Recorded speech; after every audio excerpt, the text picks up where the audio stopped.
In the winter of 2026, a small village began waking up to screams that did not sound human, and nobody who heard them up close ever felt the same again. The story started with rumors about a beautiful young woman who had died in 1676. The people said she was kind, quiet, and deeply in love, but grief crushed her so badly that her heart gave out before her life truly began. They buried her near the edge of the village, and for centuries her name faded, but her sorrow did not. That sorrow stayed in the ground like something waiting to breathe again. When strange attacks began, the villagers first thought it was panic, or some cruel prank, or maybe a wild animal in the dark. Then women started disappearing for a single night, and returning changed. Their faces looked pale, their eyes looked empty, and when they opened their mouths, they released the same terrible scream that froze people where they stood. The villagers called them Banshees, cursed women who carried the grief of the dead beauty from 1676. Anyone who faced that scream too closely felt it enter their body like cold smoke. Soon, the village stopped feeling safe in daylight or darkness.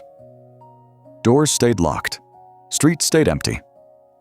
Families whispered instead of talking. Men, women, and children all heard stories about groups of Banshees moving between houses, shrieking outside windows, scratching on doors, and chasing anyone foolish enough to walk alone. Some people vanished. Some people went mad from fear. And every new attack made the legend stronger. 2 police detectives were sent to investigate, and both of them refused to run from what the village feared. Detective Mara Voss was calm, sharp, and impossible to shake. Detective Elin Ward was stubborn, brave, and trusted her instincts even when they made no sense. The villagers looked at them with desperate eyes because nobody else had been able to stop the terror, and the Banshees seemed to be growing in number every week. Mara and Elin studied every report, every witness, and every old church record they could find. They noticed that all the victims were women who had heard the original scream and survived. They also found a forgotten record from 1676 about a young woman whose death had been described as death by sorrow after losing the person she loved. Her burial had not been peaceful.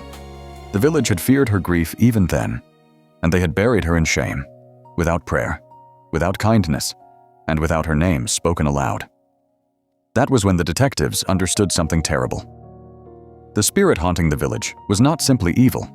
She was trapped inside the moment of her worst pain, and every scream was that pain spreading into other women, turning them into mirrors of her suffering. The Banshees were not born monsters. They were victims carrying borrowed grief. As the attacks grew worse, Mara and Elin followed the pattern of the screams to the old burial ground at the edge of the woods. The air there felt wrong, heavy, and wet, like the earth itself was holding its breath. They found disturbed soil, broken stones, and symbols cut into tree bark by hands that looked more desperate than angry. Then the screaming began again, first from far away, then from every direction at once. The detectives saw them emerge between the trees, women from the village, twisted by sorrow, moving with stiff bodies and hollow faces. Behind them stood the first one, the beautiful young woman from 1676, her white dress hanging like mist, her hair dark and loose, her expression torn between rage and heartbreak. When she screamed, the forest seemed to shake. Elin nearly dropped to her knees, but Mara pulled her back and shouted over the sound. She called the dead woman by the name they had found in the record, and for one brief second, the screaming stopped. The spirit looked confused, almost frightened, as if nobody had spoken to her like a person in hundreds of years. Mara told her the truth. She told her that she had been wronged, abandoned, and buried without love. She told her that the village had turned her pain into a curse because it was easier than showing compassion. Elin stepped forward and said that the women around her did not belong to death, and neither did she. She said grief had chained her to the world, but it did not have to keep her there forever. The spirit began to change. The anger in her face cracked, and beneath it was only sadness, deep and ancient and unbearable. The Banshees around her started shrieking wildly, as if the curse itself was fighting to survive. Mara and Elin held their ground. They spoke to the spirit gently, like speaking to someone lost in the dark. They promised that her name would be remembered, that her story would be told truthfully, and that she could finally rest. Then the beautiful young woman started to cry. Her scream faded into weeping, and the sound was somehow worse because it was so human. The forest wind softened. The women around her collapsed to the ground as if something heavy had left their bodies. The pale look vanished from their skin. Their empty eyes filled with fear, confusion, and life. One by one, the victims became ordinary people again, weak but alive. Above the burial ground, the darkness seemed to open. The spirit looked at Mara, then at Elin, and for the first time in 350 years, peace touched her face. She smiled very softly.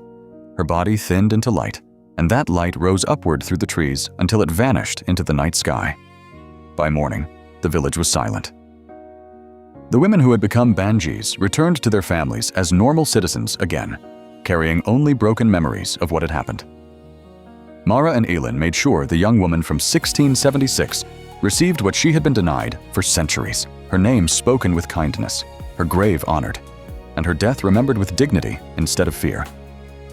The village never forgot the year 2026, when sorrow walked its streets and screamed through its windows. But people also remembered the two detectives who looked into horror and saw not just a monster, but a wounded soul begging to be freed. And if the wind ever sounds strange near the edge of the woods, the villagers do not call it a curse anymore. They say it is only the last echo of grief finally leaving the earth. If you want, I can also turn this into a darker, scarier version with more suspense and a cinematic ending.